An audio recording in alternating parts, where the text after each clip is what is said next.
मित्रांनो आपण नेमकं कुठल्या देवालयातून मग बघायचं असेल तर ब्लॉग शोध पाहायला विसरू नका. चला ब्लॉगला सुरुवात करूयात. तर ते शिवराव भाऊ कशा तुम सगळ्यात फायनली आजच्या ब्लॉग म्हणून स्वागत आहे. आपण सकाळ सकाळ आलो डायरेक्ट आपण आता जिमला. तर मित्रांनो थोडं जात फायनली पोहोचलो आपण आता जिम मध्ये. तर भेटतो तुम्हाला डायरेक्ट आता जिमचा वर्कआउट झाल्यानंतर. तर मित्रांनो आज जाते 1 तासानंतर फायनली आपलं वर्कआउट झालं आणि चालू डायरेक्ट आपण आता घराच्या दिशेने. मित्रांनो आपण जिमवरनं घरी गेलो त्यानंतर आपण कॉलेजला जाऊन आलो. तेवढं त्याला सौरभयांचा पण सौरभ म्हणले चला सोमवारी तर आपण सोमेश्वरला जाऊ. तर फायनली निघलो आपण डायरेक्ट आता सोमेश्वरला जायला. मित्रांनो सोमेश्वरला जाताना बघू शकता रस्त्याला धूळ देत होती. तर त्यानंतर फायनली पोहोचलो आपण आता सोमेश्वरच्या मंदिराच्या आतमध्ये. चला ब्लॉग मध्ये आता तुम्हाला पण दाखवतो सोमेश्वरचं मंदिर. मित्रांनो फायनली आपण आता गाडी पार्क केली ना आपण चाललो डायरेक्ट आता सोमेश्वरच्या मंदिराच्या आतमध्ये दर्शन करायला. तर जाताना म्हणलं आपण घंटा वाजवून जाऊ.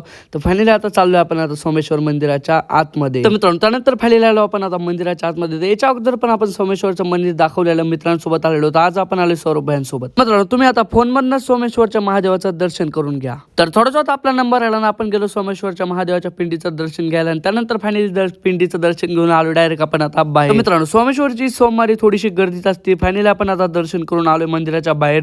तर जाऊयात डायरेक्ट आपण आता घरी. मित्रांनो थोडंच आता आपण घरी जायला निघलो तेवढा सौरभभाई म्हणले चला आता पुढे नाश्ता करू. तर त्यानंतर आपण थांबलो हॉटेल समाधानला चहा नाश्ता करायला. त्यामुळे फायनली चहा नाश्ता केला आणि चाललो डायरेक्ट आपण आता घरी. तर आजच्या ब्लॉग साठी एवढंच. आजचा ब्लॉग कसा वाटला नक्की कमेंट सांगा. ब्लॉग लाईक करा आणि पेज नवा असेल तर फटाफट फॉलो करून घ्या.